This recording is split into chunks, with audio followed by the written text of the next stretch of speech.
Chega mais, nação, vamos juntos aqui analisar o empate do Flamengo. Cara, que empate frustrante aí entre Flamengo e Internacional. O Flamengo precisa melhorar muito mesmo. A gente sabe, o Arrascaeta ainda tá se recuperando, voltando da lesão que ele teve. Foi pra Copa, mas, cara, tem que melhorar muito. O Flamengo empatou, a partida começou perdendo por 1-0, empatou com o Samuel Lino. E a gente vai analisar aqui a imprensa esportiva, a repercussão desse empate. Chega aqui, dá aquela moral, deixa o seu like. Se você não está inscrito aqui no canal Meu Mengão React, eu convido você fazer parte aqui. Todos os dias trazemos para vocês todas as informações do Flamengo.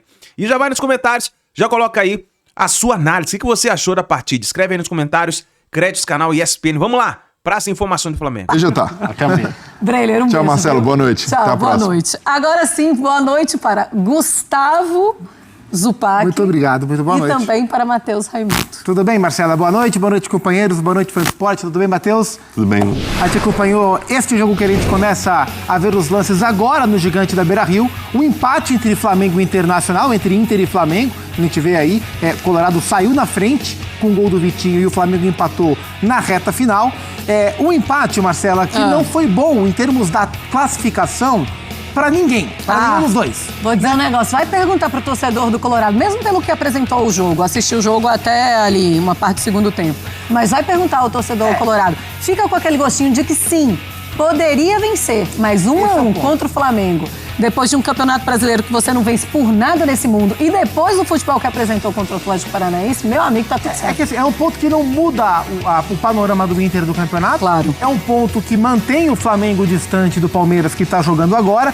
Mas pelo que foi o jogo, e aí que também queria ouvir o Matheus sobre isso, pelo que foi o jogo, a impressão que dá é que o ponto ficou melhor pro Flamengo do que pro Inter. O Flamengo teve dificuldades para encontrar caminhos para buscar o jogo. O Inter fez um jogo de muita aplicação, um jogo defensivo muito bom, praticamente excelente, e no fim acabou tomando o gol de empate, esse aí é o gol do Inter, né? Gol de empate do Samuel Lino, que deu esses números finais no Gigante da Beira-Rio para um jogo muito, taticamente muito interessante entre Flamengo e o Colorado. Matheus. Pois é, e quase que era o segundo gol logo depois do primeiro do Internacional. Pois Eu acho que foi o Carboneiro que chuta e aí sai ali no cantinho. Mas não deu para o Internacional vencer, não vai ser dessa vez, que vai somar mais 3 pontos no Campeonato Brasileiro. Realmente, é um momento muito difícil do Inter, mas a gente não pode simplesmente olhar para o Flamengo e não dizer que também é um momento complicado para o Flamengo. Matheus, boa noite. Sem dúvida, Marcela, boa noite para você, para o Zupac, para o fã de esporte que está com a gente. Um jogo muito correto, principalmente no aspecto defensivo do Internacional.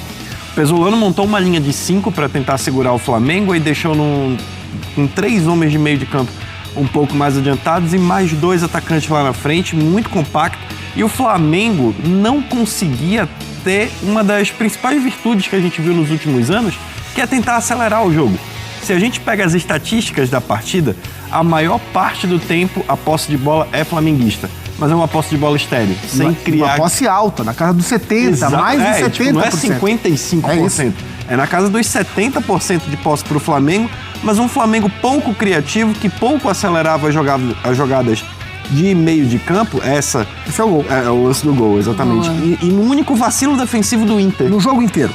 Exatamente, e acabou acontecendo... E se não fosse gol, acho que seria um pênalti ali, hein, no Bruno Henrique. Eu não tinha visto o lance, mas acabei de olhar ali, tem o Bruno Henrique cai ali, né? São 2 falhas no mesmo lance. Aí, ó. Eu acho que se não fosse, talvez fosse o pênalti seria marcado. Bom, mas... E tem um recuo do Matheus Bahia, que ele acaba empurrando a bola para o meio da área e deixa ela viva e oportuniza a finalização para o Samuel Lino, que foi uma figura relevante no jogo, porque defensivamente ele deixou muito a desejar, porque as principais subidas no Internacional eram pelo corredor direito. O Vitinho aparecendo muito bem no apoio à construção e o próprio Carboneiro encostando um pouco mais para ser essa opção de tabela, de triangulação. E o Samuel Lino e o Alexandre estavam tendo muita dificuldade. Tanto que a maioria dos lances de ataque do Internacional saíram pelo corredor esquerdo defensivo do Flamengo. Bom, mostramos aí os números da partida, com uma posse de bola do Flamengo muito maior do que a posse do Internacional, 72-28, mas os outros números a gente vê até um certo equilíbrio, né? Finalizações no Inter melhor, 16-14, no alvo 5-5, grandes chances 7-4, gols esperados 1.38, 1.45 do Flamengo e ações na área rival 19-21 do Flamengo. Essa tela é muito raro a gente ver um jogo em que o time tem 28% de posse de bola E foi melhor. e bate 16 vezes para gol. É verdade. E olha que no segundo tempo o Inter foi caindo fisicamente. A gente viu logo depois do gol do Flamengo uma bola esticada que o Bernabé sai junto com o Rossi e o Rossi toca antes. Mas durante um trecho grande do segundo tempo, o Inter foi caindo fisicamente e foi perdendo a sua capacidade de contra-atacar. Inclusive o gol que o Flamengo faz é no momento em que a bola para no pé do Alan Patrick, que já está cansado. O Alan Patrick ia sair, mas o Caleb estava pronto para entrar, só que a bola não saía, o Alan Patrick já estava cansado. E ao receber também essa bola cansada, foi facilmente desarmado. E a partir daí, num raríssimo momento em que o Flamengo teve para acelerar contra o Inter, que estava um pouco fora da sua linha defensiva, ali o Flamengo faz o gol de empate. Quando a gente olha para o que cada time vinha apresentando no campeonato, a gente tem olhares diferentes, né? O empate, como eu disse, não serve para o campeonato de ninguém na prática, mas por um momento de desconfiança enorme que o Inter tem, foi um jogo com estratégia muito correta, tomada, escolhida pelo Paulo Pesolano, com a linha de 5 mantida, como disse o Matheus, fazendo a opção, abrindo mão do Alejandro, colocando o Alan Patrick, o que era até um pouco arriscado em termos de intensidade de jogo contra o Flamengo, mas inteligente a ponto de deixar o Carboneiro como um homem mais avançado, porque o Inter sabia que ia precisar de uma bola longa, de uma bola rápida, de um bom passe do Alan Patrick para achar o Carboneiro, para ter as suas melhores chances, e foi assim que saiu o gol do Internacional. Então, em termos estratégicos, o Pesolano foi muito bem. E do outro lado, eu acho que esse é um ponto que a preocupação nesse pós-Copa, teve a vitória sobre a Chapecoense, beleza, mas os dois últimos jogos do Flamengo, São Paulo, empate, e hoje o empate, nos dois jogos um time que circulou essa bola muito devagar. O Jardim falou na coletiva sobre o São Paulo, após o empate contra o São Paulo no domingo, criticou muito o primeiro tempo do Flamengo, falou que foi um time apático e que circulou a bola lentamente. Hoje, de novo. Então, contra dois times que marcaram bem o Flamengo teve dificuldade para trabalhar essa bola. Eu acho que esse é o alerta que fica e por isso que, para mim, dentro de campo, o Inter foi melhor do que o Flamengo. O Flamengo tinha qualidade individual, aproveitou o único vacilo, o único deslize da zaga colorada para conseguir um empate que, como diz a nossa tela, é ruim para os dois. Exclamação. Dentro do Beira-Rio, pensando na matemática do campeonato. Claro, o Inter dá uma respiradinha, né? Pelo menos não entra no Z4, né? Que fica, bom, se não vencesse, iria entrar no Z4 provavelmente. Acho que o Grêmio entrou, inclusive. O Grêmio entrou porque o Mirassol saiu. Venceu. E aí o Grêmio entra. Foi bom para os colorados, né? Ainda tem isso, né? Mas não que mude nada, porque é o mesmo número de pontos, 22 pontos, gente, em 21 jogos. É realmente um absurdo. E considerando a pontuação do Palmeiras como líder, e aí até por uma questão matemática, se o campeonato tiver a mesma projeção que a gente está vendo agora até a reta final, é possível que alguma equipe consiga a salvação do rebaixamento com menos de 45. De corte baixa. Vai ser um corte mais baixo. Quanto mais alto é a pontuação, quanto mais alta é a pontuação do campeão, a tendência é que o corte seja mais baixo. Sim. E sobre a questão ano passado foi 44 do Inter. Acho que o Inter... Não estou lembrando de cabeça. Acho que foi 44. Acho que foi isso, mas eu dou uma olhadinha. Sobre a circulação de bola no Flamengo do meio de campo, o Jorginho e Everton Araújo com muita dificuldade hoje de fazer esse jogo acontecer. E quando a bola chegava neles, eles não conseguiam justamente acelerar e colocar no jogo com mais intensidade. A Arrascaeta, o próprio Lino, pelo corredor esquerdo, como eu falei, estava com essa dificuldade maior, porque como o Inter estava projetado para sair em velocidade, ele não estava dando tanta conta defensivamente, e os laterais do Flamengo também tiveram uma dificuldade maior no apoio. Tanto que uma das substituições que o Leonardo Jardim faz é justamente a entrada do Emerson Royal pelo corredor direito e com isso ele inverte ao lado do Varela. Joga o Varela para ser lateral esquerdo para tentar melhorar não só a organização defensiva, o momento defensivo da equipe flamenguista, mas também para ter um apoio melhor pelo corredor. Foi um futebol realmente bem abaixo do Flamengo hoje em relação ao que a gente viu em outras oportunidades. Pois é, em outras oportunidades, principalmente antes da Copa do Mundo. O trabalho do Leonardo Jardim é ruim? Não é ruim, mas este momento da temporada, o fim do pré-Copa e essa volta de pós-Copa do Mundo, claro, teve a vitória sobre a Chapecoense, gera essa preocupação. Se a gente pega o comparativo direto com o que o seu antecessor fez no trabalho como um todo, né? O trabalho como um todo do Felipe Luiz, o trabalho do Jardim é claramente inferior até aqui. A questão é que o Flamengo começou mal a temporada, ele assumiu e o time melhorou, mas o time veio caindo, né? E nesse momento a gente vê um cenário, um tipo de jogo em que o Flamengo tem mais dificuldade. O Flamengo do Leonardo Jardim, assim como era o Cruzeiro do Leonardo Jardim, era um time que começava os jogos de maneira muito forte, geralmente construía uma vantagem ou tentava construir uma vantagem rápida para poder jogar em velocidade. Ele é um técnico que gosta que os seus times joguem de maneira muito vertical, em velocidade. O Flamengo do Felipe era um time que trabalhava a bola melhor. Acho que para um jogo como o de hoje, por exemplo, o Flamengo do Felipe Luiz, a gente imagina, né, no seu auge da última temporada, teria mais ferramentas para encontrar os caminhos para furar um bloco tão baixo, uma linha de marcação de 5, que no segundo tempo chegou a ser de 6 em alguns momentos, com o Bernabé ajudando o Matheus Bahia, do que o time do Jardim. Então esse cenário não aconteceu. Primeiro tempo contra o São Paulo, o time foi lento, o São Paulo se encontrou no jogo e cozinhou o Flamengo. E hoje, de novo, é um time que não encontrou caminhos para circular essa bola, com a Arrascaeta ainda recuperando o ritmo.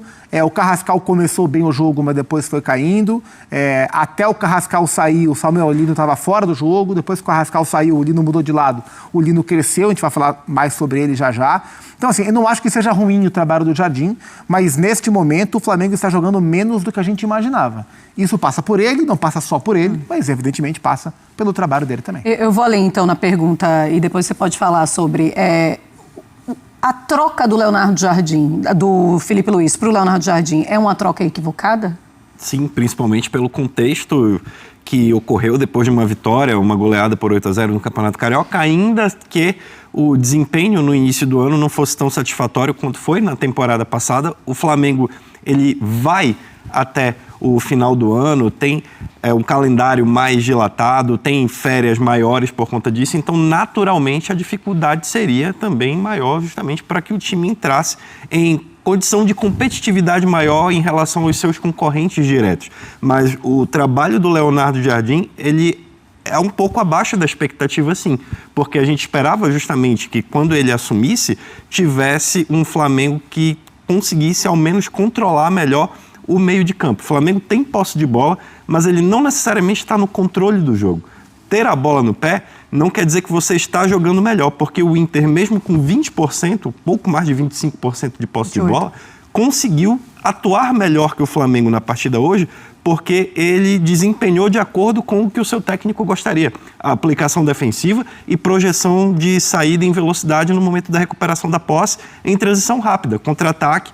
O Vitinho, como eu falei, pelo lado direito muito forte, mas é um Flamengo que tem margem para evolução. Agora, o Zupac falava das características do Leonardo Jardim enquanto técnico, o trabalho dele no Cruzeiro e o que vem acontecendo no Flamengo. A montagem do elenco do Flamengo, ela não foi pensada para esse tipo de jogo. Ela foi pensada para o que o Felipe Luiz vinha desempenhando, vinha fazendo no comando técnico. Mais valorização de posse e acelerar com a bola no pé, não em transição. Você ter a criação rápida, marcação no bloco mais alto.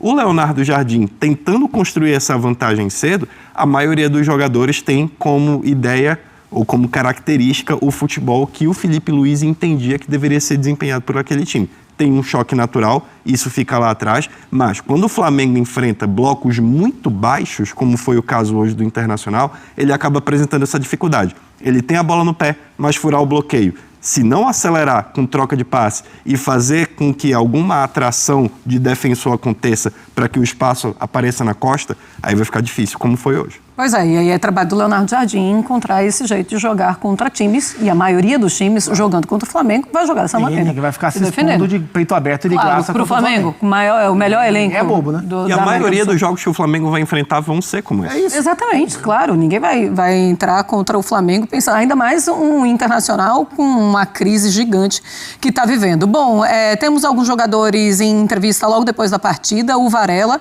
e também o Bruno Henrique do Internacional. Vamos ouvi-los. Vem de uma sequência ruim, né? Então acho que o Campeonato Brasileiro é um campeonato longo, a gente tem todo o segundo semestre, mas a gente precisava começar a pontuar, né? Então hoje foi um jogo extremamente difícil. Acho que dentro da proposta que a gente tinha hoje de fazer uma marcação forte, explorar o contra-ataque, a gente tinha conseguido fazer muito bem no jogo. Infelizmente tiveram ali uma bola, empataram o jogo. Acho que a gente tem que se fortalecer agora cada vez mais, tem o segundo semestre todo e a gente tem que começar a vencer, principalmente dentro de casa, né? Então a gente sai com gosto amargo do empate, mas tem muita coisa pela frente para a gente poder melhorar e começar a pontuar para a gente poder buscar um lugar melhor na tabela lá em cima. Não é sobre o resultado, sobre os pontos, é sobre o time, a maneira de jogar. Acho que não estamos no melhor momento, temos que trabalhar. Agora temos uns 10, 15 dias para fechar as portas, começar de novo e trabalhar, cara. Temos que trabalhar.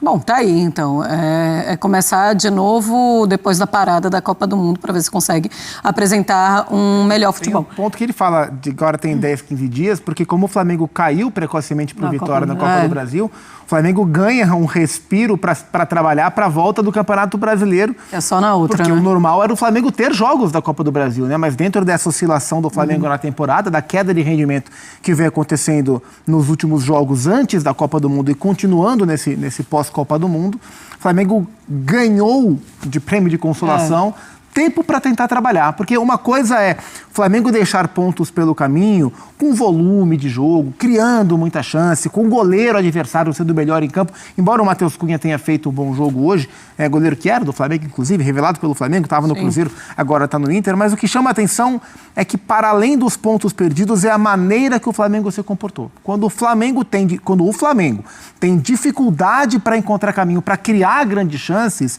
isso gera um sentimento de frustração muito grande. E não só no torcedor, né? O semblante do Varela ali é claramente o semblante de um jogador frustrado com aquilo que o seu time não conseguiu fazer mais uma vez no Campeonato Brasileiro. O Jorginho também fala em entrevista no intervalo, ele fala a mesma coisa. Ele também fala, olha, a gente precisa encontrar alguma forma de encontrar a triangulação, a gente precisa voltar a jogar o que a gente jogou algum dia. O Varela agora falando a mesma coisa. A gente lembra, né? A Copa do Brasil, ela é diferente, então, nesse momento. Joga no sábado e na terça-feira, ida e volta. Então, o jogo da Copa do Campeonato Brasileiro é só no outro fim de semana, no dia 8 de agosto. Então, por isso que ele fala desse tempo de treinamento com o Leonardo Jardim. Quando ele fala de treinamento, a gente precisa fazer treinamento, ele também dá uma jogada ali para o treinador, né? Vamos ver o que é que a gente consegue fazer, o que é que consegue apresentar. Mas a impressão que a gente tem, pelo menos eu tive no primeiro tempo, em algum momento, é que é um Internacional que estava em uma rotação acima da rotação de intensidade, inclusive sem bola. Do Flamengo também. O que é muito estranho, porque o Flamengo sempre foi esse time que estava sempre acima de todos os outros times, até pelo elenco que tem. A aplicação defensiva do Internacional hoje é digna de elogio, de registro, mas todo mundo, quando enfrenta o Flamengo, também tem que ter esse nível de atenção redobrado, porque sabe justamente da qualidade técnica do adversário que vai encontrar. E é interessante o Varela vir a público e dizer que tem que se trancar agora 10, 15 dias por conta da pausa para a Copa do Brasil e tentar fazer esses ajustes, porque também seria uma postura muito cômoda para os jogadores do Flamengo dizer que foi mérito do Inter, que o time se fechou e conseguiu segurar um ponto dentro de casa. Ele assume a responsabilidade também. E a gente tem visto cada vez menos os jogadores se expondo de maneira franca, de assumir mesmo a responsabilidade, de não jogar para o torcedor para tentar tirar o foco de uma má atuação. O Varela, pelo menos, conseguiu ter essa leitura de que o desempenho vem abaixo e não é de agora. É assim, mas também era só o que faltava, jogadores do nível dos jogadores do Flamengo achando que o Internacional, no momento que está passando, foi muito melhor e chegar e falar isso. A gente já ouviu isso, a gente já ouviu muita coisa. Também. E outra coisa, assim, olhando para o lado do Inter, depois do que apresentou contra o Atlético Paranaense, é para aplaudir, é para a torcida aplaudir, porque ninguém tinha nenhuma esperança de que o Internacional pudesse performar da maneira como performou. O Inter devia uma satisfação para o torcedor. Também, claro. Com base no que 4 aconteceu. jogos o time correu muito hoje. Eu até fiquei um pouco... E Alan Patrick também entrando, que era uma coisa que também o Pesolano não está fazendo. Por quê que não entrava, né? É porque o Alan Patrick não vem bem, fisicamente não vem bem. Ele é um jogador em declínio pela questão da idade, claramente é isso. E o time costuma ser mais competitivo sem ele. Hoje ele fez uma escolha por abrir mão do Alejandro para manter o Alan Patrick, apostando que em uma bola, em um passe, num raro momento de controle de posse, o Alan Patrick poderia achar o Carboneiro. Foi exatamente assim que saiu o gol do Internacional. A escalação do Inter me gerou um certo desconforto no começo, porque assim, a linha de 5, para mim, ela era indispensável para o jogo de hoje, mas assim, geralmente eu acho melhor para um time que trabalha com 5 atrás, sem bola, ter 4 jogadores no meio e só um à frente. Porque para você preencher a linha dos meio-campistas, o Inter joga num 5-3-2. E só com 3 jogadores no meio, com É, nação, então o Flamengo ficou no empate com o Internacional e eu vou dizer pra vocês, ó, tô vendo aqui a partida do Palmeiras pra gente acompanhar pra ver o que tá acontecendo. Já teve 2 jogadores expulsos do Vitória. Tá acabando o primeiro tempo agora, tá 0-0 ainda, mas já viu, né? Com 2 a menos. Complicou, meu amigo. Bom, vamos ver o que vai acontecer. Tomara que o Vitória consiga segurar o Palmeiras aí. E aí, cara, o Flamengo não pode vacilar como tá vacilando. Não pode. Empatou em casa, agora empatou fora. Bom, vamos ver o que vai acontecer. Obrigado por você estar aqui até o final do vídeo, ó. Acabou de sair o gol do Palmeiras. 1-0 Palmeiras. Deixe o seu like, se inscreva no canal. A gente se vê no próximo vídeo.